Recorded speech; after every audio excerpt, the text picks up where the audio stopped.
Bueno, ¿qué significa esto? Que España tendrá que continuar bajando las pensiones y subiendo la edad de jubilación. Y esto ya está ocurriendo, como todos sabéis. La pequeña dice, bueno, pero la deuda del Estado español es segura, ¿verdad? Porque esto lo han explicado en el colegio. Pues lo siento, pero no. Mirar, os voy a poner un solo ejemplo de 23 que os podría dar. España fue el primer Estado moderno en quebrar y el que más veces ha quebrado.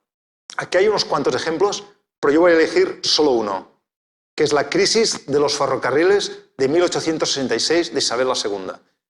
Mediados del siglo XIX, en Cataluña se empezaron a construir una red de ferrocarriles que lo pagó capital privado de empresarios que querían hacer llegar sus mercancías al puerto de Barcelona.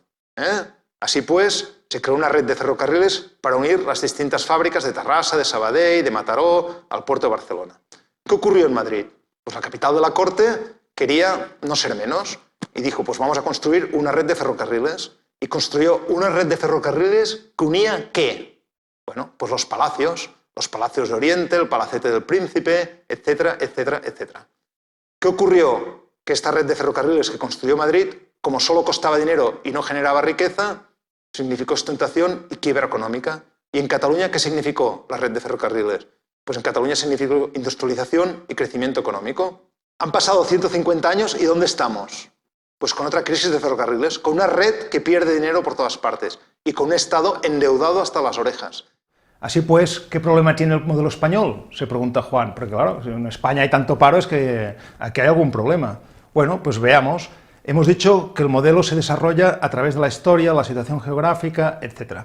Madrid es la capital política de España. Madrid, hace menos de 500 años, era un pequeño pueblecito en Castilla, que fue elegido a dedo sobre un mapa para el rey del Imperio Español para establecer ahí su corte. Así pues, las clases dirigentes de Madrid no vieron nunca en la producción y el comercio un negocio, pues para ellos era mucho más rentable la conquista y la administración de los territorios conquistados, es decir, recaudar sus impuestos y administrar sus riquezas. Así pues, ¿cuál era el futuro del pueblo español dentro de esta España imperial y de esta capital, Madrid?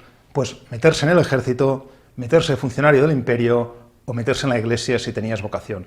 Y si no era ninguna de estas tres, solo te quedaba trabajar las tierras de algún gran terrateniente, es decir, de la duquesa de Alba de turno.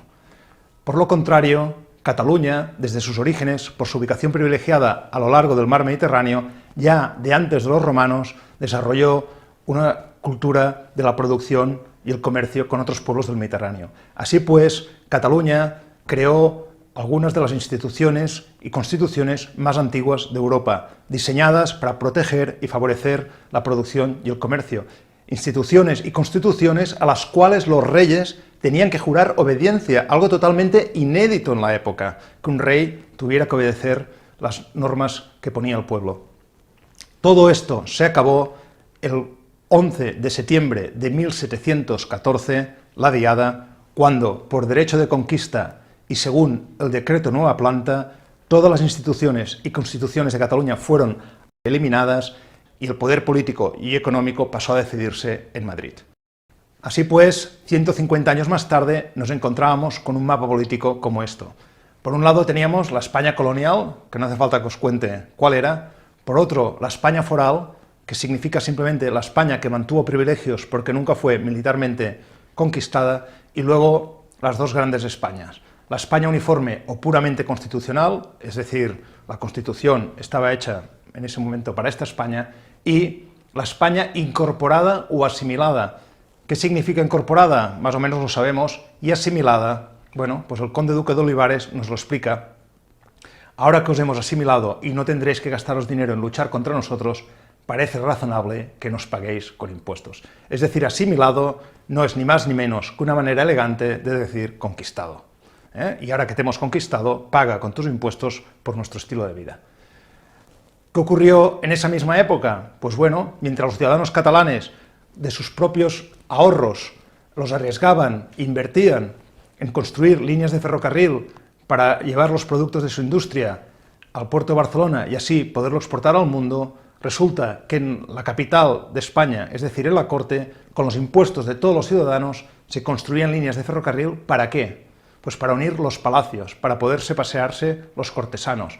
¿Qué significó en Cataluña la inversión en infraestructuras que hicieron los catalanes? Pues significó industria y trabajo para todos. Y en Madrid, ¿qué significó la inversión en infraestructuras que se hicieron con los impuestos de todos? Pues significó más deuda para todos. ¿Han pasado 150 años y algo ha cambiado? No.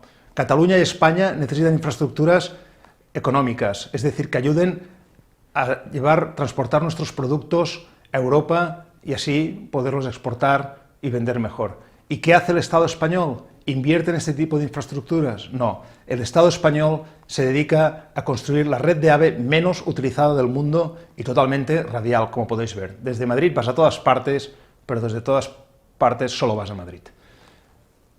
¿Qué ha costado esta fantasía? 60.000 millones de euros. Consecuencia, estaciones cerradas, trenes sin pasajeros, ni un solo kilómetro de AVE rentable. ¿Por qué? Porque Madrid, el Estado, no hace inversiones en infraestructuras para favorecer los negocios, sino que el negocio está en hacer las infraestructuras. Es decir, el negocio es para unos pocos. Si no, preguntárselos a estas 6 empresas que se llevan el 95% del presupuesto de obra pública del Estado. ¿Por qué? Porque Madrid, el Estado, no hace inversiones en infraestructuras para favorecer los negocios, sino que el negocio está en hacer las infraestructuras. Porque Madrid, el Estado, no hace inversiones en infraestructuras para favorecer los negocios, sino que el negocio está en hacer las infraestructuras.